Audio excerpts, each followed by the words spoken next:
Hello student, मैं जय मौर्य आप लोगों के लिए एक नया टॉपिक लेके आया हूँ जिसका नाम है पाउली का अपवर्जन नियम। Pauli exclusion principle. ये नियम तभी ज़्यादा समझ में आएगा जब तक कि आपको क्वांटम संख्या तैयार न हो। तो क्वांटम संख्या हमने पिछले वीडियो में बनाया हुआ था, वहाँ पे आप लोग देखिएगा क्या होता है क्वांटम संख्या। वही सेम चीज़ यहाँ पे पाउली के अपवर्जन नियम में है। इन्होंने ये कहा था कि कोई भी अगर परमाणु है, उस परमाणु में जितने भी इलेक्ट्रॉन हैं, अगर उन सभी इलेक्ट्रॉनों में से किसी दो इलेक्ट्रॉन के लिए अगर चारों क्वांटम संख्या का मान निकाला जाए तो कभी भी समान नहीं आएगा।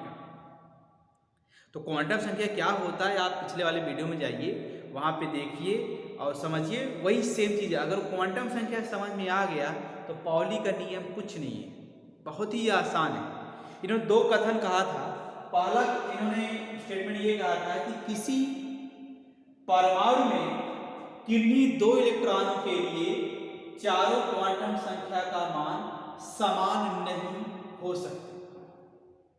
दूसरा इन्होंने कथन कहा था कि किसी परमाणु के किसी भी कक्षक में, परमाणु के किसी भी कक्षक में अधिकतम दो इलेक्ट्रॉन हो सकते हैं। यदि सेकेंड पॉइंट आप लोग जानते हैं, फर्स्ट भी जान जाएंगे, बस इसमें ये आपको याद रखना है कि क्वांटम संख्या निकालते कैसे। जैसे आपने स्टेटमेंट तो याद कर लिया, किसी परमाणु में किन्हीं दो इलेक्ट्रॉनों के लिए उनकी चारों क्वांटम संख्या का मान समान नहीं हो सकता। लेकिन अगर कोई न्यूमेरिकल या कोई क्वेश्चन देता है कि आप प्रूव करिए कि इनकी क्वांटम संख्या समान है कि नहीं है, पाउली का नियम पालन कर रहा है कि नहीं कर रहा है, तो उसके लिए तो आपको क्वांटम संख्या आनी चाहिए। जैसे एग्जाम्पल है, जैसे आपसे कह दिया कैसे हम प्रूव करेंगे कि किसी भी परमाणु में किन्हीं दो इलेक्ट्रॉनों के लिए उनके चारों क्वांटम संख्या का मान समान नहीं हो सकता, चाहे जितने किसी भी दो इलेक्ट्रॉन की बात करें। चलिए देखते हैं। जैसे मान लीजिए आपसे कहा गया कि P2 है, अर्थात P उपकोष में दो इलेक्ट्रॉन है, इन्हीं दोनों के लिए आपको चारों क्वांटम संख्या का मान निकालना। तो हमने आपको बताया एक चीज और लिखते हैं, 3p2। 3p2 के लिए चारों क्वांटम संख्या का पहले मान निकालें। तो हमने आपको एक शॉर्ट ट्रिक बताया था कि NL के पावर, इसी से निकालने के लिए बताए थे कि n जो होता है आपका मुख्य क्वांटम संख्या होता है, मुख्य क्वांटम नंबर होता है। L जो होता है दिगेंसी क्वांटम संख्या होता है, दिगेंसी क्वांटम नंबर है, और ये आपका जो है इलेक्ट्रॉन। ठीक है, चलिए बस कंपेयर हमने कहा था करने के लिए। जो भी कोष दिया गया, इस कोष के आगे जो लिखा होता है नंबर, वह कहलाता है मुख्य क्वांटम संख्या n। n का मान कितना हो गया, हम लिख देते हैं पहले फर्स्ट इलेक्ट्रॉन के लिए, पहले इलेक्ट्रॉन के, चलिए पहले इलेक्ट्रॉन के लिए निकालेंगे n का मान। तो पहले इलेक्ट्रॉन के लिए n का मान कितना हो गया, 3 हो गया। पहले इलेक्ट्रॉन के लिए l का मान निकालेंगे, तो यहाँ पे l है और यहाँ पे क्या है, p है। अब p उपकोष के लिए l का मान होता है कितना, p उपकोष के लिए l का जो मान होता है 1 होता है। पिछले वाले वीडियो में देखिएगा अच्छे से। और m is equal to formula होता है -l 0 प्लस l फॉर्मूला है। l का मान क्या है, 1 है, तो रखेंगे क्या आएगा, -1 0 प्लस 3 मान आया। ठीक, 3 मान आया। अब 3 मान आए, तीनों में इलेक्ट्रॉन आप भरेंगे। थोड़ा सा स्पेस ऊपर कर लेते हैं। m is equal to -l 0 plus, तो वैल्यू जब रखेंगे क्या आएगा, -1 0 प्लस 3 कक्षक बने, कि हमने कहा पहले इलेक्ट्रॉन के लिए, तो पहला इलेक्ट्रॉन किसमें आएगा, इसमें आएगा। ठीक है, अब m का मान निकालने के लिए हमने बताया था कि जो भी इलेक्ट्रॉन दिया गया उसके जस्ट ऊपर क्या लिखे, पहले इलेक्ट्रॉन के ऊपर जस्ट क्या है -1, m का मान क्या होगा -1। अब s का मान देखिए, s का मान जब निकालेंगे तीर जो है ऊपर की तरफ है, अगर तीर ऊपर की तरफ होगा तो s का जो मान होता है +1/2, ये हुआ पहले इलेक्ट्रॉन के लिए। और दूसरे इलेक्ट्रॉन के लिए, दूसरे इलेक्ट्रॉन के लिए चारों क्वांटम संख्या का मान, चलिए अब En इक्वल टू दूसरा इलेक्ट्रॉन ए के लिए निकालेंगे, En का मान तो वही आएगा 3 ही आएगा, L का मान यहाँ पे P है, वैल्यू क्या आएगी 1 ही आएगी। M का मान निकालते हैं, -1 0 +1 होगा, 3 कक्षक आए। दूसरा इलेक्ट्रॉन की बात कर रहे हैं तो पहला इलेक्ट्रॉन, दूसरा इलेक्ट्रॉन, दूसरे इलेक्ट्रॉन के जस्ट ऊपर क्या है 0 है, तो m का जो मान है वो क्या हो गया 0 हो गया।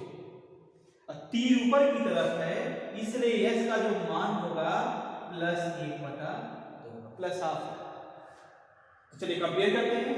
पहले इलेक्ट्रॉन के लिए n का मान 3 है और दूसरे इलेक्ट्रॉन के लिए भी n का मान 3 है, तो बराबर होगा। पहले इलेक्ट्रॉन के लिए n का मान 1 है और दूसरे इलेक्ट्रॉन के लिए n का मान भी 1 है, ये भी बराबर है। पहले इलेक्ट्रॉन के लिए m का जो मान है -1 है, जबकि दूसरे इलेक्ट्रॉन के लिए m का मान क्या है 0 हो गया।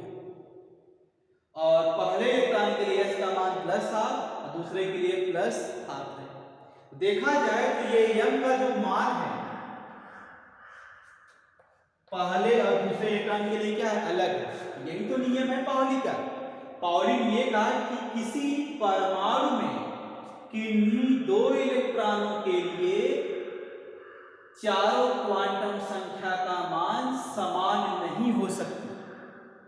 हमने कोई एक परमाणु लिया, उस परमाणु के इलेक्ट्रॉन विन्यास करने पर आखिरी यही आया, इसी आखिरी वाले का इलेक्ट्रॉनिक विन्यास हमने किया और इसका जो क्वांटम संख्या निकाला, पहले इलेक्ट्रॉन के लिए निकाला तो n और l का मान समान आया पहले और दूसरे के लिए, और s का मान भी समान आया, लेकिन m का मान जो है यहाँ पे -1 आया, यहाँ पे क्या है 0 है। तो कोई भी एग्जाम्पल लेंगे, कोई भी एग्जाम्पल लेंगे, जैसे एग्जाम्पल एक और हम ले रहे हैं,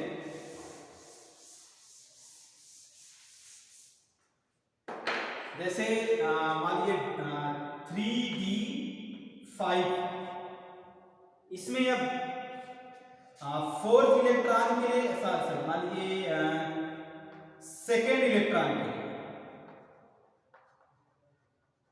और 5th इलेक्ट्रॉन के लिए अगर चारों क्वांटम संख्या का मान निकालने, देखिए क्या आता है, L = 3 है, L = D है और D के लिए L का मान क्या होता है 2 होता है।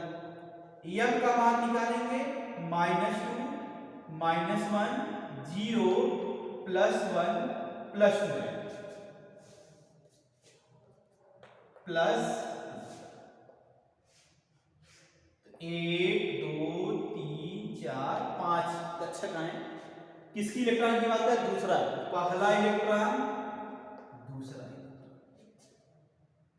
दूसरे इलेक्ट्रॉन के जस्ट ऊपर क्या लिखा -1, m का मान कितना हो गया -1, s का मान निकालेंगे, तीर ऊपर की तरफ है +1/2, ठीक है।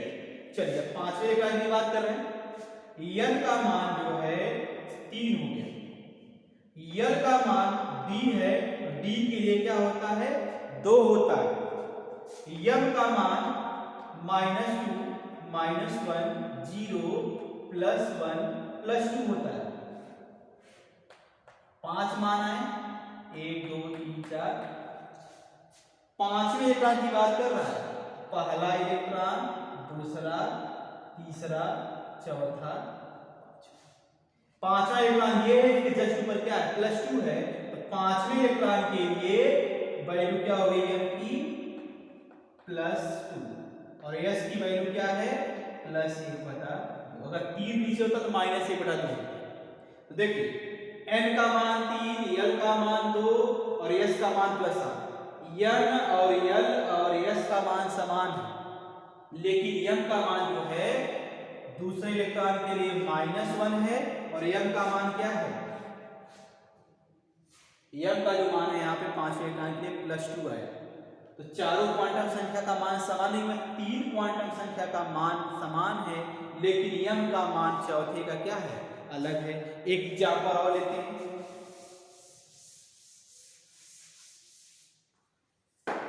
जैसे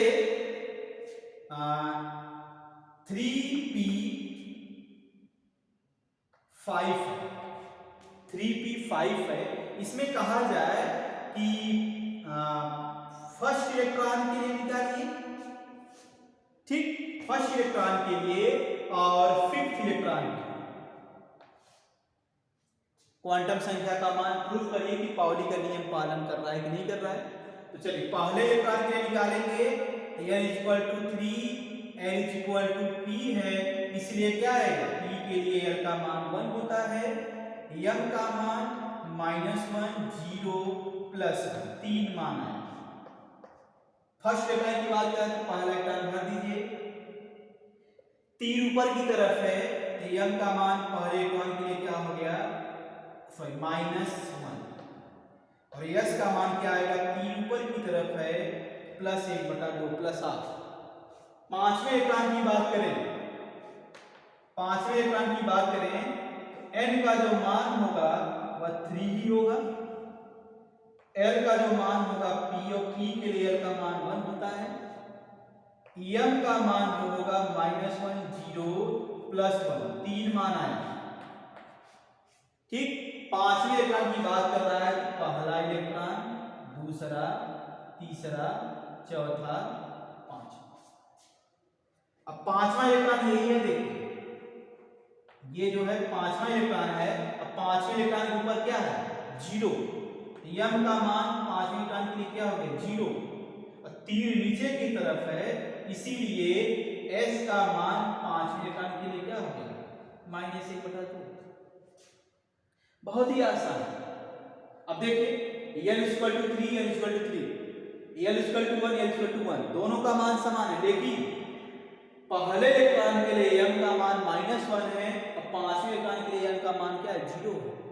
और पहले इलेक्ट्रॉन के लिए s का मान +8 है और पांचवें के लिए क्या है -8। तो अलग लगाए नहीं। तो पाउली का नियम यही कहता है कि किसी भी परमाणु में उपस्थित किन्हीं 2 इलेक्ट्रॉनों के लिए उनके चारों क्वांटम संख्या का मान अगर आप निकालिए तो किसी न किसी का मान क्या होगा अलग होगा, चारों मान समान नहीं होगा। दूसरा स्टेटमेंट ये था इनका कि किसी भी परमाणु में उपस्थित जो कक्षक होंगे उस कक्षक में अधिकतम हम 2 इलेक्ट्रॉन भर सकते हैं, 2 से ज्यादा नहीं भर सकते। तो बस बहुत छोटा सा टॉपिक था पाउली का अपवर्जन नियम। इसको आप लोग लाइक करिए और सब्सक्राइब भी करिए ताकि लोगों के पास और शेयर भी करिए, पहुंच सके। तो बस आज हम यहीं तक बात करेंगे, फिर मिलेंगे आप लोगों से एक नए टॉपिक के साथ और अच्छे से आप तैयारी करिए। तब तक के लिए थैंक यू।